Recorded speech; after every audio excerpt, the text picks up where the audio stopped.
gentlemen, welcome. I believe you have had some cheeses outside there. I can tell you cheese is good for you. And particularly in an evening like this one, when you expect to have a little bit of something, cheese does the magic. For those who are still taking the soup, make sure you have a bowl of soup. It has cream. This evening we are celebrating everything daily. You see, last month I happened to be in Murang'a, and I met an old friend of mine, and he told me, "You guys in the dairy industry, you're so unsocial. You don't talk to each other. You don't talk." And I said, "What do you mean?" He told me, "Yes. You're always so absorbed in your work that you don't have an opportunity to talk to each other." Well, I said, "Yes. Show me another agricultural commodity whereby you plant every day, you weed every day, you harvest every day, and you consume every day. And when you do that, then I will tell you why you're so absorbed in our work." But well, as much as we are so absorbed in our work, we also like to have an evening and enjoy ourselves, don't we? Once in a while to call your relative, or your colleague, your counterpart, and maybe even your competitor, and probably pull a stool, an avocado tree or a mango tree, or any other tree for argument's sake, and enjoy a little bit of something. I think it's good. And that way we'll be able to grow our industry. So ladies and gentlemen, my name is Peter Garuya. I work with Eastern and Southern Africa Dairy Association. And it's a pleasure to have you here this evening, that we decided to invite you to share with you the plans we have for the upcoming 11th African Dairy Conference and Exhibition. And we are extremely excited that you accepted our call and you turned up. Being a Friday, there's quite a lot of activities that happen on a Friday, but you opted to be here. So for that, we thank you very much. Before I invite the chairman of ESADA to make some brief remarks to welcome you, I want to share a short story, a very short story about ESADA and the reason why we're here. So I'll put a small short presentation to aid me in that story.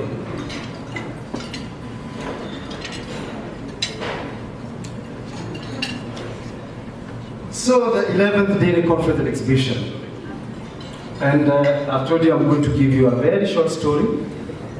It's about my life. Some decades ago, but before that, last week, I came across a photo. And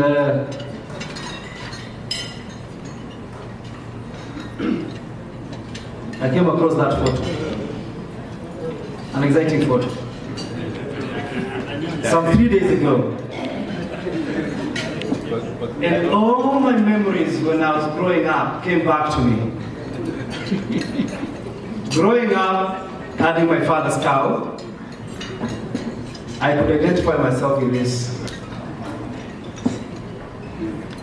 And it was amazing that we had a cow. Out of the 30 cows we had, there's one specific one I used to try it completely. That says something. Then 2 weeks ago, I had gone to see my mother, and this is what I saw. This boy is the son of the boy we used to hard with. He is doing something that's almost similar to what I was doing. He's the son of my friend that we used to hard with. But you can see a little bit of improvement now. He's not getting it directly. He's getting it from the heart. He's getting something little from the heart and he's linking. So what did they tell me? I got thinking about milk production, and if I used to suck a cow dry, and this guy also looks like he's not getting much, because as you can see there's nothing much that is flowing there. It tells us a lot about our production.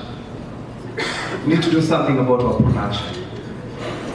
And it's one of the challenges that is facing the dairy industry. If several decades ago, we still have this thing happening, whereby our cows are not producing as much, there is a lot of improvement, I must say, but of course, we are not there. Then as I was coming down from our country, I passed a joint that I used to pass quite a lot, and I saw quite a lot of improvement in terms of the way they used to handle milk and the way they handle milk now, in terms of quality. But then again, there's a big challenge about the quality of our milk and how we can sustainably continue to stimulate that improvement of quality. As a dairy industry, we need to come up with strategies that continues to improve on our qualities. We have those technologies. And then again, as I was coming, I met that. It again reminded me of my youth. That's the way I used to take my milk to the market. I used to sell all of it there. But then again, now we have this. A bit of improvement in our market access. But then again, we have to do a lot more, because access of market is another challenge. That story is highlighting three critical issues that the African Dairy Conference tries to address: milk production, milk quality, and market access. And those three elements, they are so interlinked that if we are able to hack our technology, we'll be able to address most of those three challenges and be able to reap full benefits from the dairy industry. And that takes us to the 11th African Dairy Conference exhibition. The theme, retooling for posterity. This theme addresses the issue of us re-examining the strategies, our ways, our practices, to unlock this huge potential that lays in the dairy industry. How we need to sit down as an industry and re-examine our strategies, re-examine our ways, so that we can be able to deliver income to small-holder farmers who supply 80% of our milk. We can be able to deliver value to all the actors across the value chain. That is what the theme entails. And this event will be happening on 23rd to 25th of September at KICC. And of course, we believe that you'll be able to join us in addressing those three issues that I mentioned. We'll have quite a number of activities preceding the event, but in the actual days, we'll have a 3-day conference. And of course, the conference will address topical issues across the value chain, all the way from the farm to consumer. And also, we'll have an exhibition covering the entire dairy value chain. And as we are speaking today, we have over 120 companies from over 35 countries who have fully confirmed their participation in this event. and that is a huge improvement from last year. And we will have a lot of technologies that, if adopted, will significantly enhance the competitiveness of our industry. This conference has grown from 2005, when we had only 30 exhibitors, to this year when we're expecting not less than 130 companies. And it will be a very opportune event for you to make sure that you attend and participate fully in all the opportunities that are available. The conference, the exhibition, which again is open to the public at no charge. We also have quite a number of activities that will be happening during those 3 days. We have the field trips to various destinations, to the farms, to processing plants, and even to equipment suppliers, whereby you can be able to sample available technologies that you can be able to implement in your daily businesses. So, ladies and gentlemen, for those who have not signed in, of course, I would like to invite you to make sure that you sign in. You can visit the website, you can interact with it, and you can sign up to be part of that huge conference. And before I go to that, I mentioned to you about the need of the dairy industry to sit together around the table and solve their problems. I'm sure you're aware of the alignment that's happening in the UK and Europe in particular, the abolishing of production quotas, and it has brought a lot of issues in Europe, particularly Germany and the UK. They have decided now, because the milk has become too cheap, almost half the price of half a liter of almost half the price that of bottled water. They have decided to take the cows for a walk to the supermarket. So if you don't watch ourselves, if you don't sit down as an industry, we'll definitely face that kind of a challenge. And ladies and gentlemen, I want to leave you with that short clip. You might have seen it. This clip is as old as a week. And this is what is happening, and it's so serious. And if you can compare this with their pricing, that thing can as well happen here. So we need to sit down as an industry and sort out problems. So ladies and gentlemen, my short story ends there. And as I invite the chairman to make a few remarks, I would like to invite those of you who have not taken some soup, proceed to get some soup, and we should be on our way to start the service, as the ghost of one is just about to arrive. Thank you very much, ladies and gentlemen. I invite the chairman. I want to ask those who are in the first daily conference, because the people have gone away, some have gone home on the PS, some retired, some moved to other countries. But who attended the first daily conference at Safaricom? If you can stand up. You can stand. Yeah? And they have been here every year for the last 11 years. Thank you very much. Those of you who have come for the first time, stay around. 20 years old, I'll ask you to stand also. You have done something. As for me, I joined the SADA for appears in the first legal year. When they first held the conference, actually the SADA and the conference, the SADA was formed during the conference. When it was legally registered, I completed the registration and started the institution those days. And up to now, I'm still the chairman. It's the only feather I'm holding in the dairy industry. I used to be so many things. You remember those days? When I was chairman of everything? This is the only one that I have I'm holding.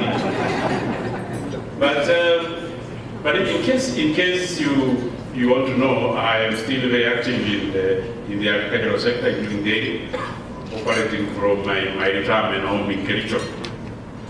So when you're going to Kisumu or somewhere, you're invited to stop, call me and stop over at my place with Ibu Musi and discuss one or two things there. But that's about me, just in case you wondered where I have been. I'm happy, Peter. I came as a young man from Nyahururu, and he's grown, don't you think? Have you seen such a nice presentation? Even in my days, I couldn't make a presentation that much, and he has really helped to keep together an institution like ESADA. And therefore, because we will have a short presentation on what's happening in the dairy industry, I will not talk about the dairy industry. What I will talk about is the role of us as individuals who are in the industry, supporting our organizations, including ESADA. ESADA would not be standing today if we didn't have not just the people who have asked to stand up, but those people who have dedicated themselves to participate in our activities and sponsor our activities. We are a non-profit private sector institution. In countries like Kenya, which is considered advanced, we don't get money from government. We are lucky a bit when we go to Rwanda. The government actually foots the bill when we go to Rwanda or Malawi or such other countries. But we still here. I think we still have a big role to play. I hope this year's conference, which is literally fully subscribed, will be like last year's. During last year's conference, people literally signed up to buy the machines and equipment they needed on the floor as they were walking around. And many, they will even be better exhibitors today on the side of technology. So I really want to urge you to continue supporting ESADA activities, particularly the conference, as it makes its rounds around Africa. We are still waiting for our guest of honor, and we've got to be clever a little bit. I think, Peter, you let the people start eating. But before you do that, we want to ask Helen. My name is Helen, as Daktari said, and it's always a pleasure to be back here, as to address and share our learnings as Tetra Pak. I think I've been involved with ESADA from the word go, from the beginning. We support the organization a lot, we believe in it, okay? And we also believe in the dairy industry because as Tetra Pak, we believe that if the industry is growing, we will grow. Now, as Peter and Daktari alluded earlier, we always look at the dairy from a value chain perspective. It's always from the cow to the consumer, okay? Unfortunately, because of the time, I will only look at the last bit of it today. I will look at the consumer, which Peter said is actually challenging. So I'm here to prove him wrong.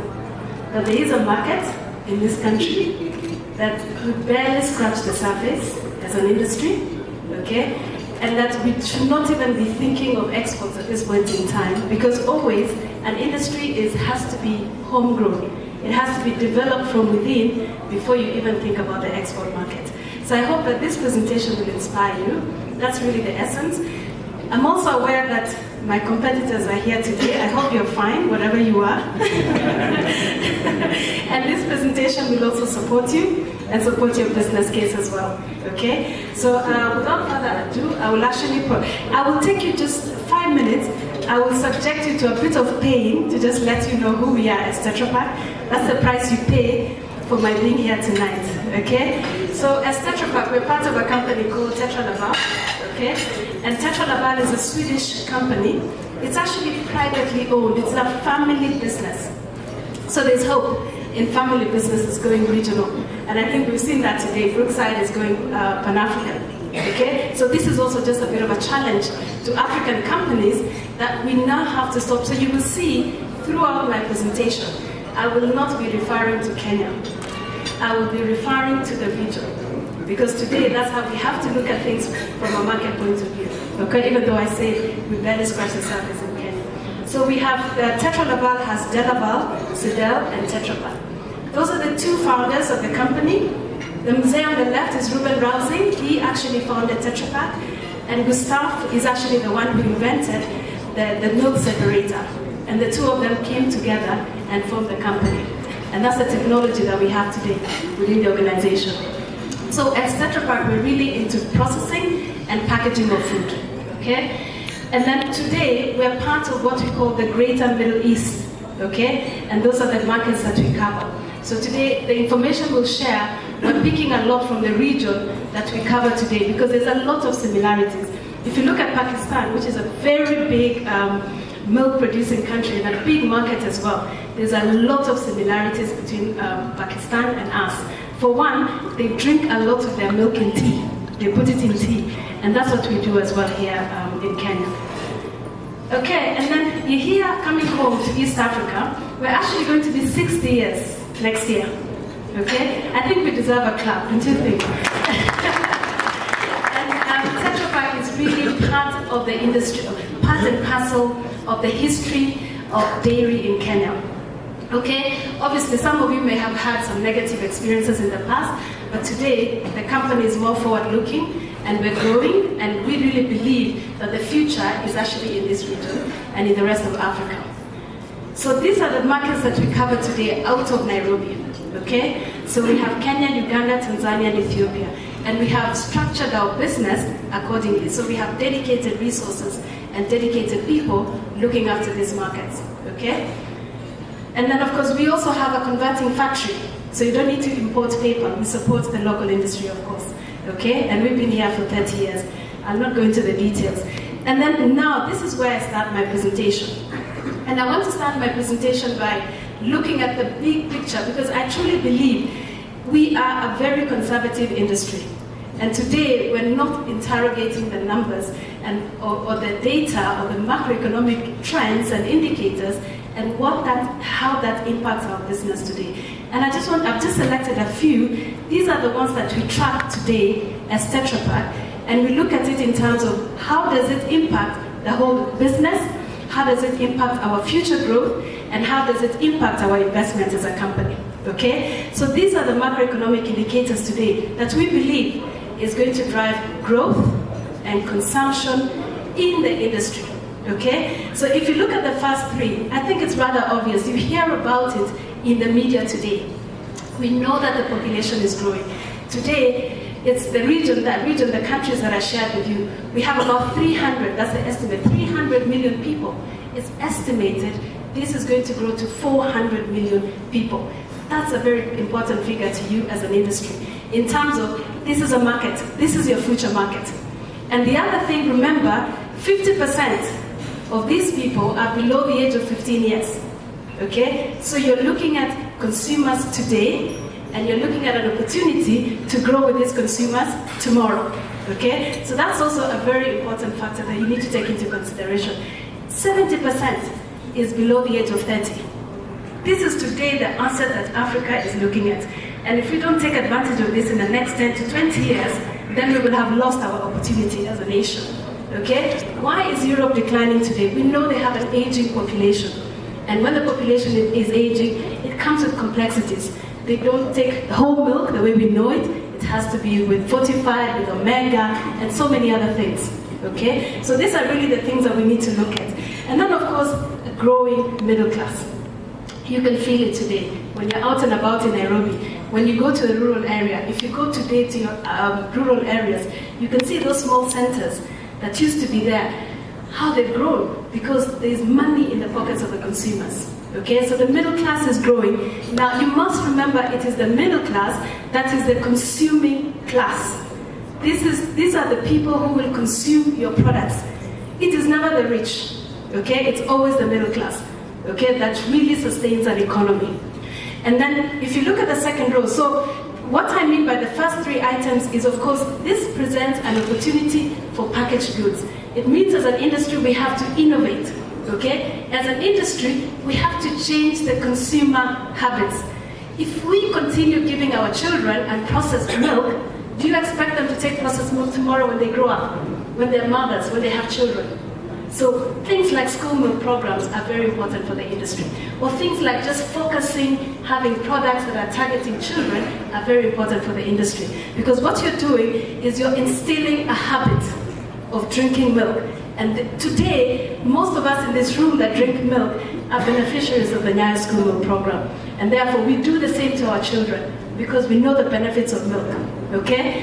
And then the second row, I'm talking about industrialization. That you can feel it, you can see it. You can see it today in Kenya, what's happening.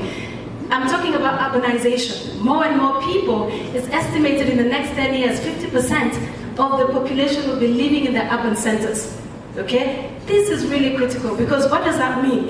It means these consumers will be demanding for convenience. It means these consumers will want ready to eat, ready to cook, ready to, if you go to places like Eastlands, I don't know how many of you go to Eastlands today. Upstairs you have people living upstairs. Downstairs is a fully fledged market, ready to cook sukuma wiki, ready to fry githeri, ready to eat ugali. Everything is packaged. They're not branded, but it's in the polythene. That already tells you something, that the element of convenience is starting to kick in because of urbanization. So these are things that we need to take to look into. And then, of course, what it also means is changing lifestyle. More and more people are eating out. People want to go to the supermarket. Going out to the supermarket is very aspirational. They want to see what is new. I always use the example that people in Eastlands and people in Karen and Muthaiga, if you look at the youth, they buy exactly the same products. The difference is the ones in Eastlands, they buy second-hand. The ones in Muthaiga and Karen, they buy them new. But you will find they're just as trendy as everybody else because they have the same, the internet, the mobile phone, the TV, they have access to everything that everybody has. So you need to think about that. So don't look down on the people in the slums. You will be amazed at how much they actually know, okay? And then knowledge, of course, I've talked about the phones and the internet. It means they have access to what's happening and what is new. And then the last one, when you talk about resources, when you talk about regulation, when you talk about the regional integration, the EAC, what does that mean to us? What impact that has to us? This is an area that I want to challenge the industry. And the issues here, the issue of food safety and quality, which Peter talked about earlier, is very critical. And normally when we talk about regulation, people think it is the responsibility of the government. Actually, you're wrong. It is a combined responsibility. The industry, first and foremost, must self-regulate. You have to start by regulating yourselves. You have to start by setting the standards. And multinationals are coming. And multinationals will demand the standards. And they will push that everybody must conform to those standards. So we need to already start to establish these standards. We know that today this is an area that we're doing badly. We're very quick to talk about going into the export market. Are we meeting the threshold in terms of quality and the requirements for the export market? Because remember, you have products coming from the Middle East. If you go to a shelf in Tanzania today, you will find products from South Africa through SADC. You'll also find products from the Middle East. Consumers will be evaluating your products, on the, comparing you with those products that are coming from outside the country. So this is an area, and as Tetra Pak, we're committed to sit with the industry and we really address today. If you remember the issue of melamine crisis, and I'll talk about it more later, in China, it affected the whole industry. The food, today, if there's one incident of food contamination, the whole industry will collapse. Isn't that true? It will not just affect one person. Because what consumers do is they stay back. They say, milk must be a problem. So they become very suspicious and they stay away. So we really have to watch on this. Okay? So I've dwelt on that because I thought it was a very important slide for us to have a look at. Then something that is very positive for you, you're playing in the right industry. Okay? 40%. Today, consumers are spending 40%. When you hear share of wallet, it means 40% of that money is actually going into food and non-alcoholic beverages. Okay? You can see that the one for Kenya is still very high. So we're in a good industry. It means there's money for us to make. We just need to determine how well we're actually going to do that. Obviously, we also know that it is still a very traditional environment. 70% of the products are being sold through the traditional trade. Now, it really depends on how you look at it. I think from a government policy point of view, this is where you create a lot of employment in terms of setting up distribution, in terms of establishing traceability, mapping. There's so much that can be done. And the 70% consumers that are below the age of 30 that I talked about, this is an area that we can actually exploit, okay? And then, of course, we know the power of mobile money. This is changing Kenya today, and we know that Kenya is ahead, okay? Now, when it comes to milk, I know when we talk about dairy, we always just think about the basic white milk. But I just wanted to let you know that what we do as Tetra Pak, over the years, we've worked with different stakeholders to come up with different products and different definitions for the dairy products. And that is what you're looking at today. There's the basic white milk. There's what we call the other liquid dairy products. That is the list of products that you have today. That is what you can do. So today, you can actually set up a dairy, 5,000 liters or 10,000 liters, and you pick on one of those value-added products, and the margins are amazing. Okay, instead of all of us running into the basic white milk. There's so much. If you look at cheese, if I may use Brown's cheese, for example, very, very good, or Happy Cup, those are very good products in the market today, okay? And the money is good. We just need to make sure that we're getting more people to consume that. And then, of course, we also have what we call other dairy alternatives. Soy milk, for the people who are lactose intolerant, non-dairy cream, rice milk. So there's a lot of opportunities for us. I think we tend to narrow our thinking quite a bit and just look at just milk only. Everyone that's going into dairy, I just want to do milk. Your pouch, that's it. Or now there's something else. There's a dispenser. Everybody wants to get into the dispenser. But there's actually so much you can do. Okay? Today, this segment of other liquid dairy products is huge. I mean, it's the fastest growing. It is growing faster than the white milk.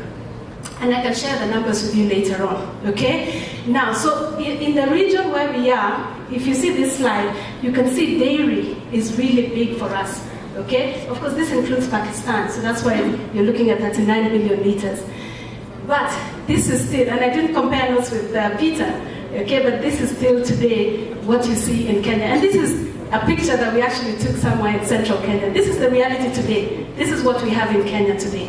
Okay? I'm not really criticizing, but I think it's up to you to decide where do you draw the most value as an industry and where do you want to go as an industry. I think that's really a decision that sits with all of us. Okay? But today, this we know is really the king. This is the king today. Okay? Now, so I talked about milk today all over the world is being subjected to increasing regulations around the world. Okay? But as I said, as an industry, as a country, we really need to look at, if I may use the example of tobacco, the tobacco industry. The tobacco companies knew that the legislation was going, they anticipated the legislation and they prepared themselves. They self-regulated. You as the dairy industry, you have to prepare yourself because it's coming. The minute this market, you have 3 big multinationals, the pressure will come for us to really put in place. I think today there's a bit of carelessness. You have products in the markets, ESL, is it UHT, is it extended shelf life? What does it mean? I think I challenge the dairy board. I think we really need to guide the industry in terms of labeling and in terms of legislation. And I think everybody must be subjected to the same playing field. Okay, everyone must conform. When we talk about UHT, what is it? What is whole milk? What percent is it? Skimmed milk, all that, okay? So I'll not belabor the point, and then I said, of course, cares are not local, they're everywhere. These are some of the things we've experienced in the past. Now, just to demonstrate a point that there is an opportunity in the dairy industry, I've decided to take one segment of the market today and just demonstrate to you why it's very important to interrogate the market. We're calling this market deeper in the pyramid. We're not saying bottom of the pyramid, and I'll show you why. Okay? Now, what we did as Tetra Pak is we said, how far into the pyramid can our products actually go? So you always have the top of the pyramid, that is the red one. Then the middle one is what we're calling the deeper in the pyramid. These are consumers that live on between $2 and $8 a day. And then the bottom of the pyramid is really the subsistence economy. They live on $2 a day. But the reason why we did that is because we know that today, as the African economies evolve, these consumers in the middle of the pyramid will be your top of the pyramid consumers tomorrow. So even if they're buying your brands once a week, okay? Just be knowing that tomorrow you will have that consumer. Okay, and you can see where milk is. Milk is actually at the bottom. Compare milk with airtime or salted snacks or sweets, okay? And here I'm referring to packaged milk. Of course, they're drinking milk, but they're drinking unpackaged and unprocessed milk. So we're still lagging behind. But guess who's dominating that segment? Look at the brands that are dominating that segment. The big brands. You have the multinational brands. You have Nestle, you have Unilever, you have all the brands.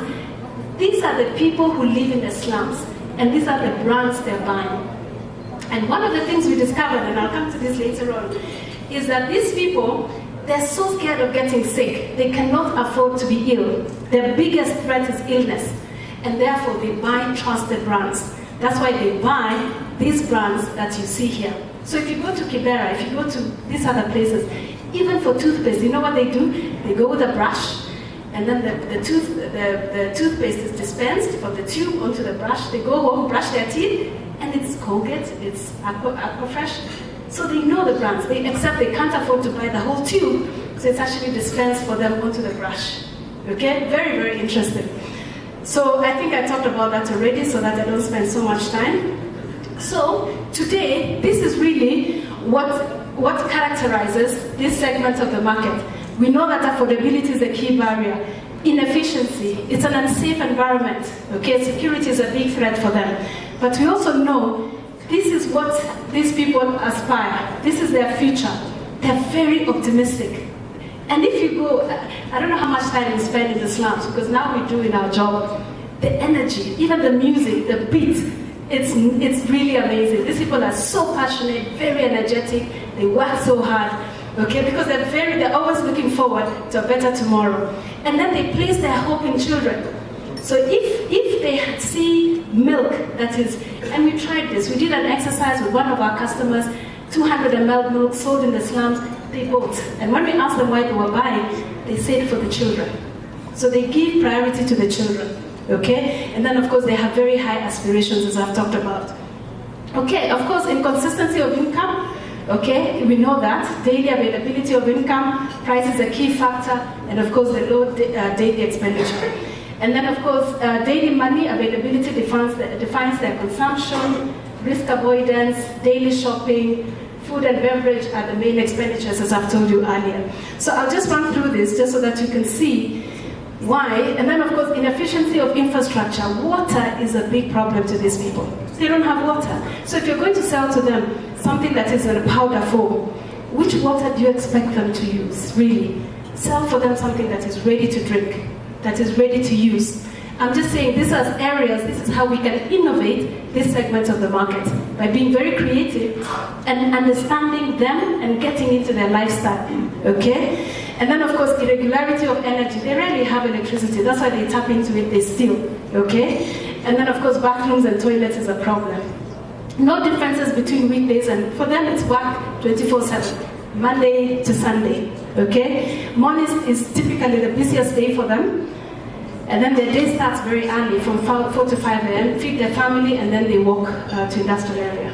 Okay, I'll run through this. And then of course, traditional store, I've talked about, they give them credits, they know the shopkeeper, it's conveniently located, they offer home delivery. And then of course, the environment is unsafe. Okay, they live in a very, security is a big problem. Animals such as rats and rodents. So if you're going to distribute in this area, these are some of the things that you need to take into consideration. Where do they store the products? Okay, because of the animals. Pests, germs, diseases, houses are not isolated from dust. So really, these are some of the things. I think it's all repeated. These people cannot afford medical expenses. I want to emphasize this point. Diseases are measured in downtime. For them, especially when the provider of the income, who is mostly the husband, when he falls sick, it's a disaster for them, because it means no food for the day. Okay, so these are things that we need to factor in. And then they think they will live a better life than their parents, that's why they invest in their children, and kids are very important for them. And of course, children represent hope for a better tomorrow. Okay, and education is very important for these people. They'll do anything to educate their children. Okay, we've talked about that. Technology, look at that. Okay, The phone, the mobile phone, compare these people, the VIP and the top of the pyramid consumer, it's exactly the same. This is what I was saying earlier. So because they know technology opens doors for them. It gives them the light, okay? And then, of course, modern trade, they go to the supermarket as an outing. If you go to some of the supermarkets on Gong Road over the weekends, you observe, you will see a lot of people from the slums. It's an outing for them after church. The lighting, the products. And that's where they start to see, I would like to have a brand like this in my house, except I need it at a price I can afford at a shop near my house, okay? So some of the key takeaways, just in concluding this presentation. A good fact base is a very good starting point. This is an area where we score very poorly as an industry, okay? I don't know, I think the guest of honor is here, maybe I wait.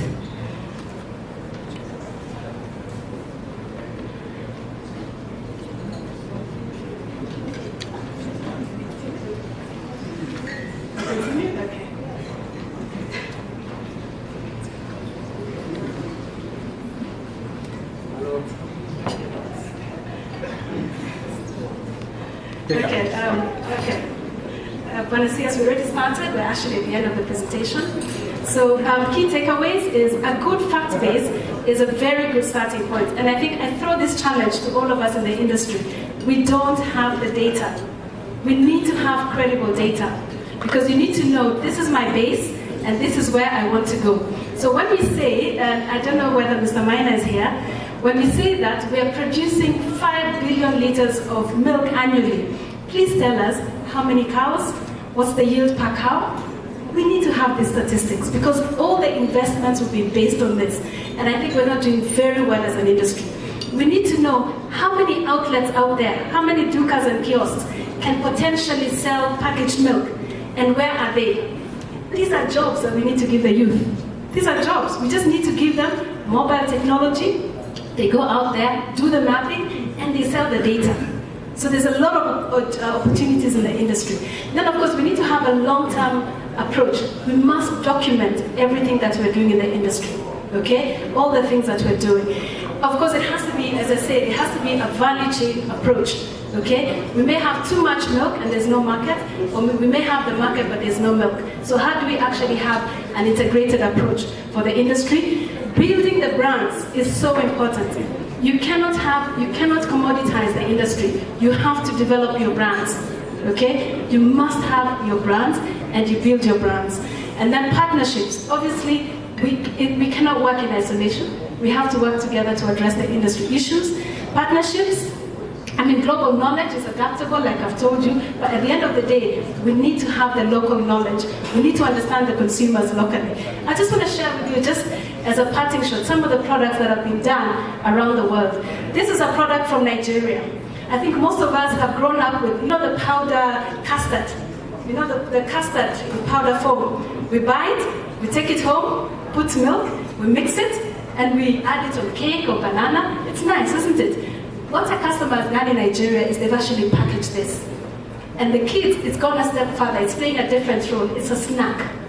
So they actually buy it, take it to school, and during break time, they eat it. This is in 200 ml. So that's innovative because what they did, they noticed in the streets that these kids were actually buying and licking the powder. So they saw that's a business opportunity. How about we pack that? Okay, so again, just going out and observing. Another product which is not here, which we developed in Sudan, is sweetened milk. Because one of the things we noticed is the Sudanese, they add sugar in the milk and then chill it and they drink it. And the customers thought, why don't we just mix the sugar in the milk? And convenience, remember the convenience I talked about, and make it convenient for them, ready to drink. Today, that's the biggest selling product, is sweetened milk. Okay, I know Daktari and the rest of the people might be knowing. And then in Pakistan, it's very interesting. Pakistan has a product called a tea creamer. Okay, now you remember Pakistan is the leading producer of milk in the world. Okay, but of course most of it is consumed loose. Okay, and what the industry players discovered was UHT milk was too expensive. So what they actually do is they mix milk with vegetable oil, and it is only used for making tea, for adding it to tea and coffee. Okay, there's a business idea. Today, the first customer was a fertilizer producer called Angro Foods. And when we sold this idea to them, they sold on to it. Today, they do like 2 to 3 billion liters a year. Huge, huge business. So we have ideas around us. I just want to tell Peter that the market is there in Kenya. We just need to be a little bit more creative. This is another product from China. They sell 4 billion units of this. I know in China, everything is in the billions. But again, I'm really more concerned about the creativity and the innovation around it. Okay? This is focusing on the children. Look at the ingredients. It's just water, whole milk, condensed milk, sugar. Very, very basic. So it's actually positioned for kids as a refreshment. So it actually sits in the same segment as Coca-Cola, for example, or as a carbonated soft drinks. They do billions and billions of this product. Okay? So there's so much that we can do as an industry. Don't just think about basic white milk. This is a product in flavored milk in Indonesia, 90 ml for children, again, positioned as a snack.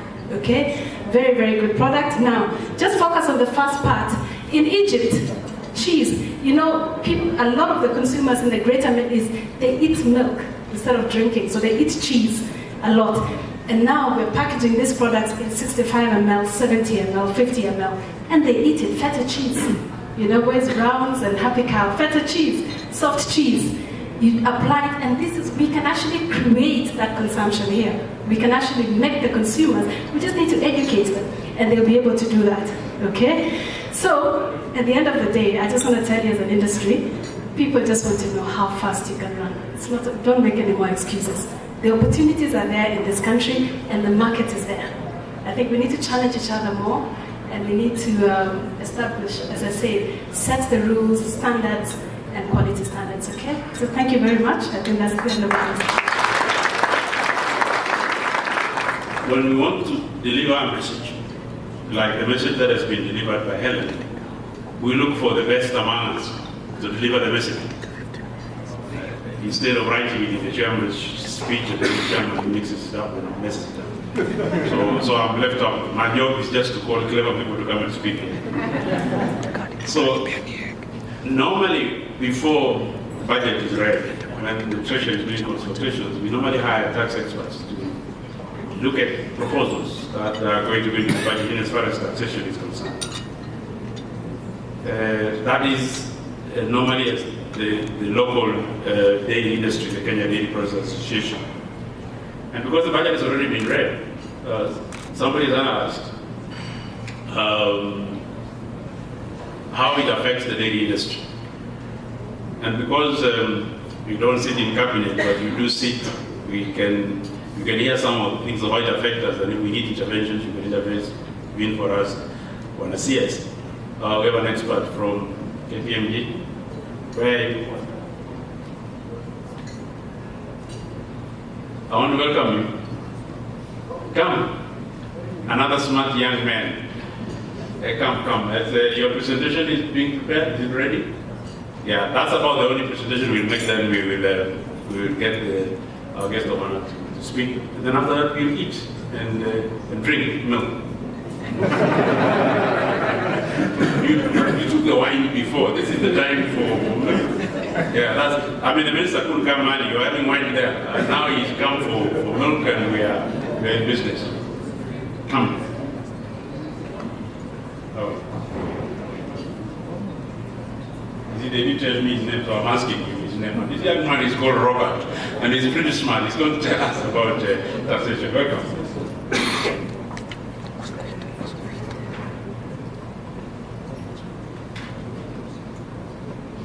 Thank you very much. Thank you very much for that introduction. Now, I think it was, let me first of all say, I really liked what Helen has said. I've always thought that there was not enough market, but clearly there is certainly a lot that needs to be fulfilled. Now, my name is Robert Oriro. I'm a senior tax manager at KPMG, and I'll be taking you through the provisions of the Finance Bill 2015. Now, as the chairman has said, every year you engage professionals to talk to you about tax, or to look at tax and what can be done. But the thing is, if you look at the last 3 or 4 budgets, there's not really been any proposals that directly affect the dairy sector. And in fact, one of my questions at the end of this presentation will be, what can you do more in order to see more of your proposals come through? Now, I happen to sit on the Institute of Certified Public Accountants public work stream, where we engage government in terms of policy. And one of the things that I have noted is that we've not really had any proposals from the dairy sector, and perhaps this is something that we need to change going forward. Now,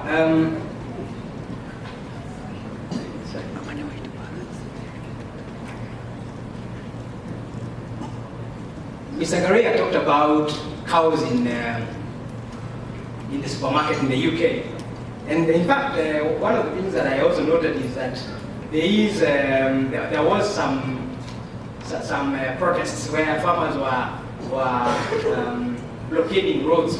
And the reason is because I think 3 liters of milk is going for something like 89 pence, which is roughly about 89 shillings, or thereabouts 100 shillings, for 3 liters of milk. Now, I don't know how much a liter of milk goes for, possibly about 45, no, well, about 90 shillings in Kenya.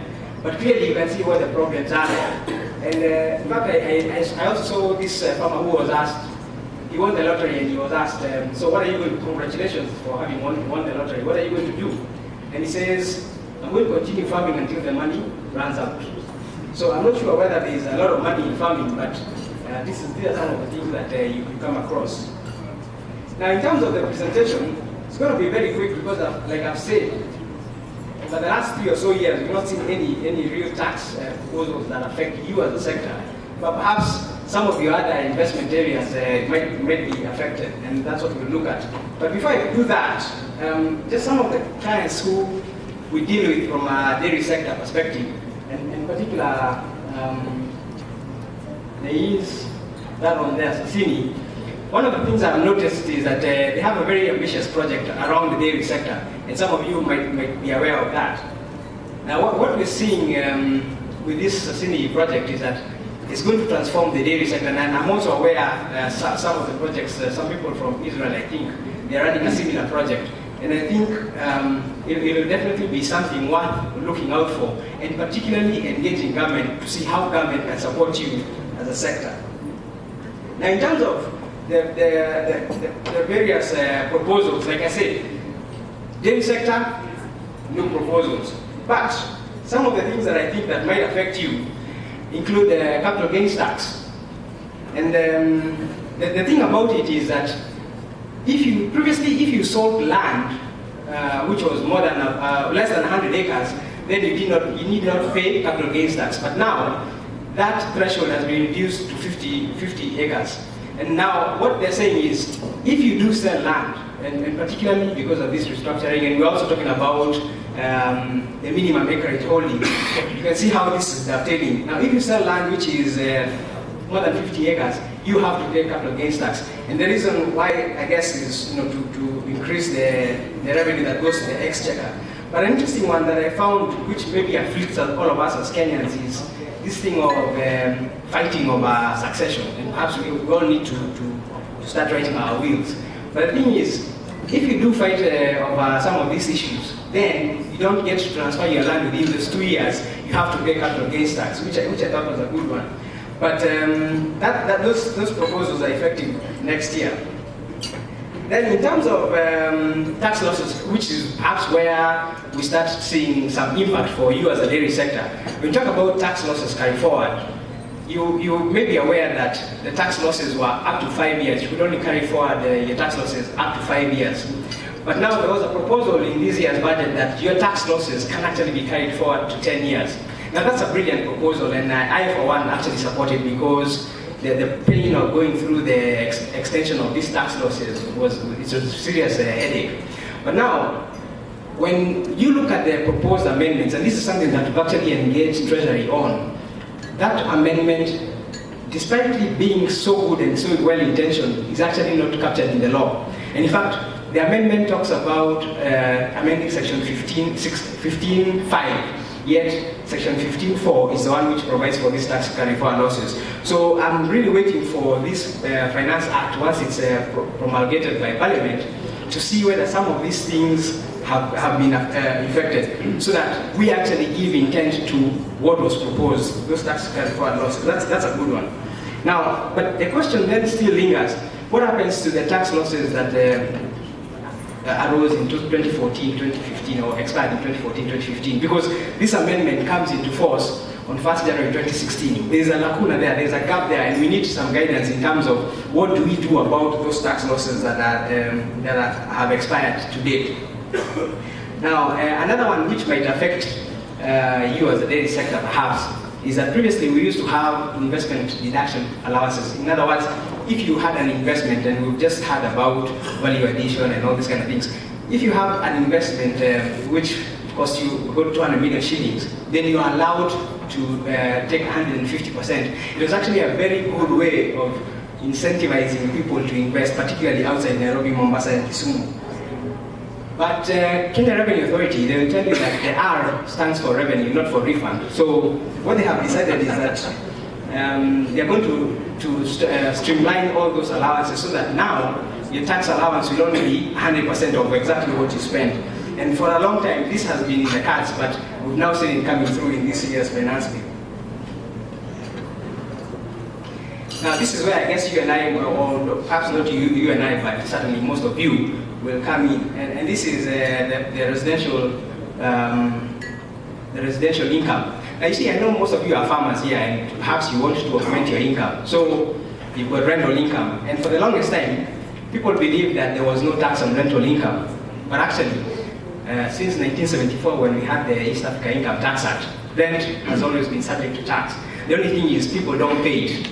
Now, what happened with revenue authorities is that they set up a specialized team, a very, very aggressive gentleman called Utegi. And they said, look, we want you to go after the defaulters. And it's not really picked up as expected. But what's happening is that in the Finance Bill 2015, there was a proposal, and actually it's actually contained in the Finance Bill. There is a proposal that we are going to change the way rental income is taxed in this country. And therefore, if you're earning less than 10 million shillings in rental income a year, then you're only going to pay 12% income tax. That's a brilliant thing, because you and I will generally pay tax at 30%, so 12% is certainly a good deal. Now, what I think is going to happen is that we're all going to start paying tax at 12%, which is very good. And then, next year, or the year after, that rate goes up to 30%. But guess what? KRM will already have your data, so you'll be paying tax now. Which I thought that was a brilliant one. And now, to even encourage you to do that, what they have said is that we're going to give you a waiver. So you come forward, declare what you've not declared in the past, we're going to give you an amnesty for that, which is a brilliant thing, I think. The last time we had an amnesty in 2004, that we saw the tax rates, or tax compliance rates coming up. But you might have seen also in the, I think it was Tuesday's Business Daily, where KRA said that they are linking people's bank accounts to their tax returns. And this is a serious initiative on the part of the government, and it actually was indicated in the Cabinet Secretary's speech this year, where he said that they are undertaking reforms, administrative reforms to deepen tax compliance. And what the statistics we have is that roughly about 48% of us pay taxes in this country, and most of those are people who are employed in the formal sector, paying pay as you earn. And what the government is focusing on now is for those people in the informal sector. Helen has just told us about the sectors that drive this economy in terms of the poor, the people at the bottom of the pyramid. And this is where the government is also focusing on. So my advice to you is, if you've got rental income, certainly do pay before they catch up with you, because you certainly cannot be living in 3 houses at the same time. Now, capital gains tax has been on the cards for a very long time. It's back, but the implementation has been, to say the least, problematic. And that's because we didn't have what we call indexing. The international best practices, when you introduce capital gains tax, have a base year for determining what your costs are. For example, one of my clients sold about 2,000 acres of land, which they had bought in 1968. And the biggest question we had was, this land cost 300,000 shillings in 1968. Now it's being sold for 2.5 billion or thereabouts. So what is the capital gain there? And it's significant.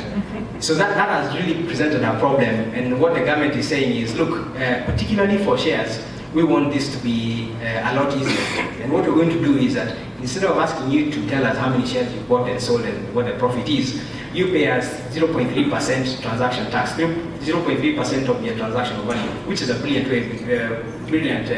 way of ensuring compliance.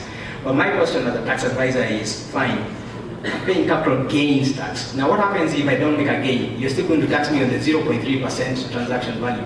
And those are some of the issues that we're asking to be ironed out even as we move towards implementing this law.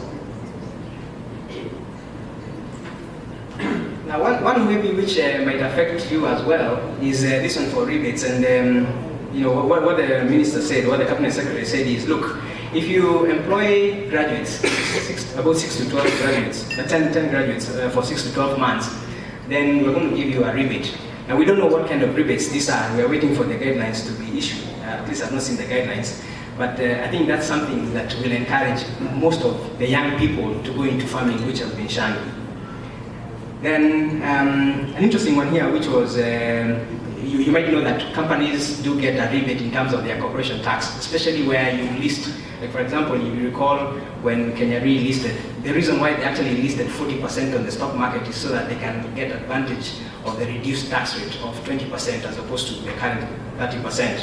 So what has been proposed is if you list through introduction at the Nairobi Securities Exchange, then you do get a 25% tax rate. We don't know how long, but you know that's the proposal. Then I've always wondered, because when you participate in games of chance, when you do win, like for example, I think there's a time people are winning cows. If you win a cow, and let's say that cow is worth 200,000 shillings, then you're required to pay withholding tax on that gain, on that windfall. I don't know, 20% of the cow, or if you convert the value, I'm not really sure how that was working, but anyway, there was that. Now what the minister or the cabinet secretary has said is, look, let's have a withholding tax on that and forget about the person who was born paying the withholding tax on that, which is a good one. So those are the income tax proposals in a nutshell. Not very many, but certainly something to look forward to. For VAT proposals, now this is where I think some of you might be affected, because the biggest proposal that came through in the budget was we are going to limit the period within which you can claim VAT refunds to 12 months. Previously it was open, so if you had VAT refunds, say from November 2014 or 2013, you could actually file it any day you wanted. And I guess for the government that was good, because you're not chasing them for the VAT refunds. But now what the law says is you've got to file it within 12 months, and you've got to claim it within 12 months. Now, but the question here is, if you look at the law, and I'm a lawyer by training, so therefore my training is to read the law as it's written and ask myself, how will this be implemented? If you look at the law, it's not very clear when the 12 months starts running. Does it start running for my VAT refund claims which have not yet been filed, or does it start running from the effective date, which is 12th of June 2015? We had a lot of argument in where I work at KPMG, and we finally decided that it's 12th of June 2015. That's at least our position. But we're waiting to see what the commissioner says. Now, another one which might also affect you is that the commissioner, in a bid to enhance compliance, the commissioner is saying some people are charging VAT and they're not accounting for that VAT, and therefore I'm going to appoint withholding VAT agents to ensure that people account for the VAT. And how this is going to work is, if you give me an invoice for 1,000 shillings with VAT of 160, I will pay you the VAT of 100 shillings plus your invoice value of 1,000, but then 60 I'll pay to KRA. So what happens is that if you don't account for that money to KRA, then they will at least know that Robert has withheld 60, and therefore we need to go for this particular person to ensure that they account for the 60, for the 100 that they have been paid by Robert. It's a very ingenious way of ensuring that people account for their taxes, and I agree with that one, because it's been abused in the past. So we've known that withholding VAT has largely been for government departments, but now the commissioner is exercising her power under the law to say even private sector individuals or players, I will appoint them to be VAT withholding agents, which is a good thing. Now then the next one is, and this is perhaps one of my clients is involved in aerial spraying of wheat and stuff like that, and they were very happy that some of the aeroplane parts have been exempt. Previously, they were standard rated at 16% VAT. But for you, because it's been also a drive about clean energy, everybody's talking about clean energy. And one of the forms that is being exploited or is being touted for exploitation is biogas. And I suppose this is one of the reasons why the government moved to say, for biogas digesters, we will no longer be charging 16% VAT, we'll make it exempt, which is a good thing. I guess from where I stand, I say, instead of paying 16% VAT, I'm happy not to pay VAT for this product to be exempt. But from a technical perspective, you're better off getting these things zero-rated rather than being exempt. Now, I know one of the problems about zero rating in this country is that in the past it has been abused. You know, we started in 1989 with the VAT Act, which was repealed the other day, and then we grew from a list of about 30 or so zero-rated items to 496 zero-rated items. So the question has always been, when do we stop? So I guess that's the reason why instead of being zero-rated, they are being exempted. But I guess that's still a step in the right direction. Some medicaments which are also were previously exempt are now subject to VAT. And a critical one, which I think a lot of people have failed to see, is that if you look at the VAT Act 2013, it's got certain transitional items. For example, fuel. You don't pay VAT on fuel right now, but come December 2016, you'll definitely need to pay VAT. Now, then, so we talked about laptops, that's something that's going on as a government project. Now, customs, I think customs is, there's something called the sensitive list, which I found very interesting because, for example, Kenya has added cheese to the sensitive list, and I take the point that Mr. Ngoria here said that cheese will do something to you after it's good for you when you're drinking. But yeah, so cheese, to import cheese into this country, you have to pay 65% customs duty, which is a good thing because I guess it then encourages you to go into cheese production. And then wait for animal products. I know that's a sensitive issue, but the customs duty has been reduced, at least has been retained at a rate of 10% instead of the normal 35%. That's a good one. Road maintenance levy, you've all seen that price of fuel has gone up today, so that's 3 shillings, and I guess that means that it's more expensive for you to fuel your tractors and water vehicles. There was a mention in the budget speech about aluminium milk cans going up in terms of duty from 10 to 25%, but we can't find that in the law. So I guess for me, as I wind up, the question then that I have for you is, what next? Should we be talking about VAT zero rating of essential products like milk? We've seen that milk is certainly something that is used by a lot of people.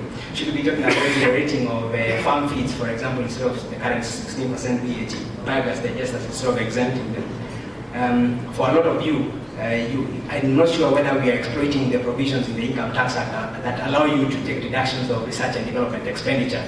Maybe it's time for you to start taking into account some of those things, new products, new processes. Are you incurring costs for that, and therefore, can you take a tax deduction on that? And then perhaps again, collectively, what's the tax status of ISADA, and what can you do about optimizing that? And now that I know that the Kenyan market is so huge, we've not yet exploited it, we perhaps need to put on hold this thing of the tripartite free trade area, but certainly it presents a huge market and a huge potential for you to be exporting and perhaps getting VAT refunds. Thank you very much. Adan Mohammed, our Cabinet Secretary for Agriculture, Livestock and Fisheries, Chairman Dr. Rui Langat of ESADA, Director of Livestock Production, Julius Tarus, Mr. Larsen, who is sending very important sector in our Navy, the CEO, young man Karia, invited guests, ladies and gentlemen, good evening. Waziri, indeed, it's a very important function which we've come to attend today, and I'm happy that you responded positively to the invite from ESADA. This is an organization which has been very, very active promoting the dairy sector. And therefore, when we have organizations, the private sector, who come together to discuss nothing but how to improve the dairy sector in this country. And that is why, Waziri, when we asked you to join us, I'm happy that you accepted. And indeed, you gave the right time when we were just about to start. And so, I want to say that one of the issues in the dairy sector has been the challenge on production. I know we have about 4 million dairy cattle in this country, which gives us a production of about 5 million liters in a year. That is what Madam Ellen Chor challenged us in our presentation. So when you look at the number of dairy cattle and the output, you will find that we are doing badly. In fact, if we compare ourselves to other countries like South Africa, which is in Africa, we find that with about a quarter of the dairy cattle in that country, they are able even to produce more milk than what we produce in Kenya. So that remains our challenge. How do we improve the production so that every dairy cattle is able to produce 20 liters, 20 kilos per day and more? The other obvious challenge, of course, we also have in the sector has been put forward by the practitioners, has been the cost of feeds and the quality of the feeds we use in our dairy cattle. And so, as people who are in the industry, we need to look at ourselves, we need to look at what we do, so that we find ways of improving the quality of the feeds we supply to our farmers. This is one way of ensuring that we give good quality feeds, so that the balanced diet as expected of our animals will be attained. Waziri today had gone to one of the cooperative societies in Kiambu, and the biggest issue they have always raised, even when they were raising today, is the fact that, one, the cost of feed is very high, and even then, it is also the quality of the feeds. One of the officials was saying, in fact, we took a sample to our agencies in the government, and they were not sure of the quality of the content. And so we hope the animal feeds policy we are developing will address some of those challenges we've had.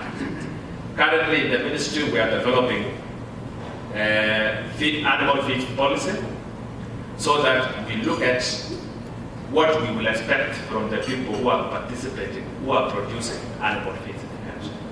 And so we hope within the next 6 months the policy will be out, and we believe that it will regulate the sector positively, so that if you are selling animal feed and you say carbohydrates is this percentage, proteins is this much, vitamins is this much, minerals is this much, it should reflect like that. And we will also put, in case you are unable to do it, then the law will have to take its course. So this is one of the areas that we are looking at it as a ministry. And Waziri, we are about, that policy is almost, we're almost 70%. Within the next 6 months, then we will be able to, we will be able to have it ready, so that it gives us direction, good direction when it comes to feeds, because it's a very important area. Lastly, I want to thank Dr. Langata and his group and the people who are participating in this sector. We hope the conference which we are looking forward to will make us to come together, so that we exchange good technologies, so that we improve the sector. And so, once again, I'm happy to be part of this group, and we look forward to your participation, so that we improve the sector as we move forward. And so, ladies and gentlemen, it's now my humble duty and responsibility to welcome our chief guest, our acting Cabinet Secretary for Agriculture, Livestock and Fisheries, Adan Mohamed, to come and make his remarks.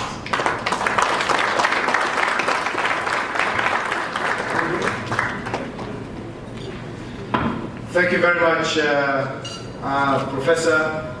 And ladies and gentlemen, first of all, apologies for coming late. I was literally dragged off from my desk to be here. So I'm happy to have arrived before dinner is served. And I really also don't want to be standing in the way of dinner tonight. So I will be very brief. You know, I have spent about 2.5 years at the moment now in government and have learned a lot of things. And my latest set of learnings is to find out how many liters of milk a cow produces.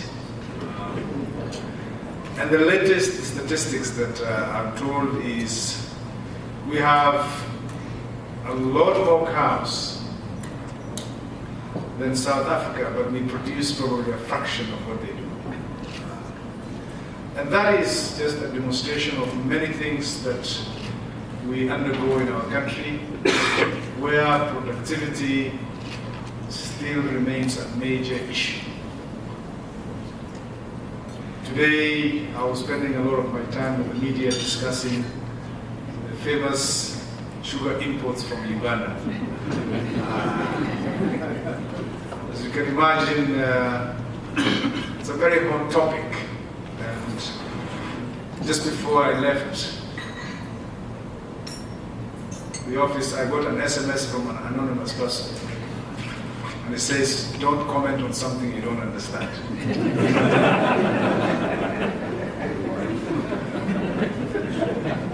So I said, should I just take this lying down or should I just confront? And I called the person, he happened to be Robert Alai. So we had a very good and interesting conversation, but really it underscores the kind of challenges that we have in our sugar sector, where most of our factories are operating at a fraction of their capacity, and those that are at full capacity are also not as efficient as they ought to be.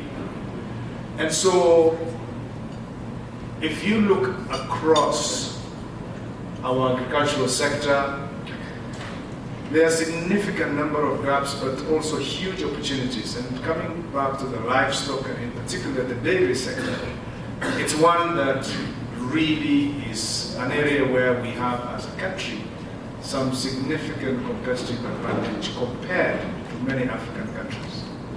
And that is something that, you know, you look around and you say, well, we are trying to compete with other countries in some sectors, yet we can't compete effectively.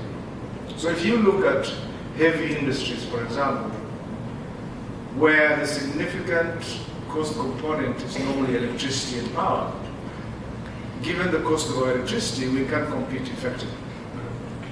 But if you look at sectors like dairy, livestock for beef, and others, with the right climate, with the right number of animals, but we just need to tweak a few historical things that we have always got it wrong and have accepted as the norm, and therefore decided we should let it go as always has been. And the PS mentioned some of the challenges that we've had around the quality of our feeds, the cost of our feeds, the various taxes that are levied on many of those things. And one of the things that we have committed as a ministry, with the support, of course, of the PS who has been running this much longer than I've been, is to really take a step back and say, what do we want to do to take a much bigger and better share of what rightly belongs to us? And Why should countries like Nigeria be importing milk and dairy products from other places? And if you look at Africa, I think we stand a really, really good chance and have significant opportunity. And we can learn from some of our African countries, like South Africa and others who have done a great job in this. And so I really want to say that the government's commitment in this sector is strong and will continue in partnership with the players within the sector, find ways of actually making this sector to be much more productive and beneficial both to the country but also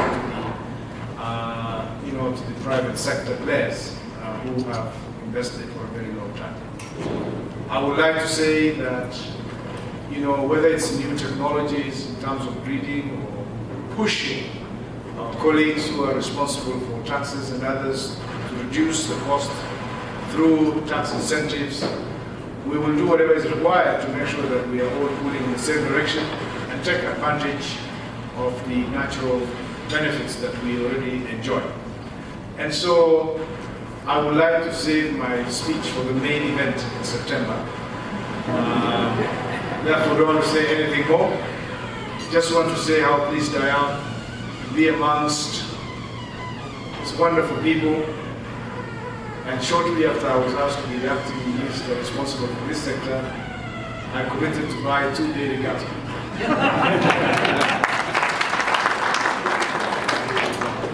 I haven't found them yet. I have been told these wonderful ones. Where are they? Where's the picture? It's gone. Yeah. They eat 3 times more than the others. So I'm like, okay, so it's going to cost me more. I was told no, it's going to produce more as well.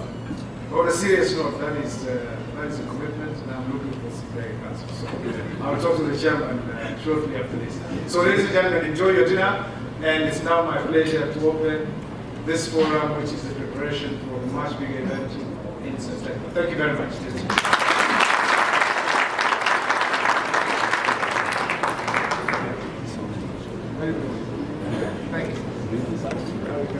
Yeah.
Now we need more people on the dance floor, okay?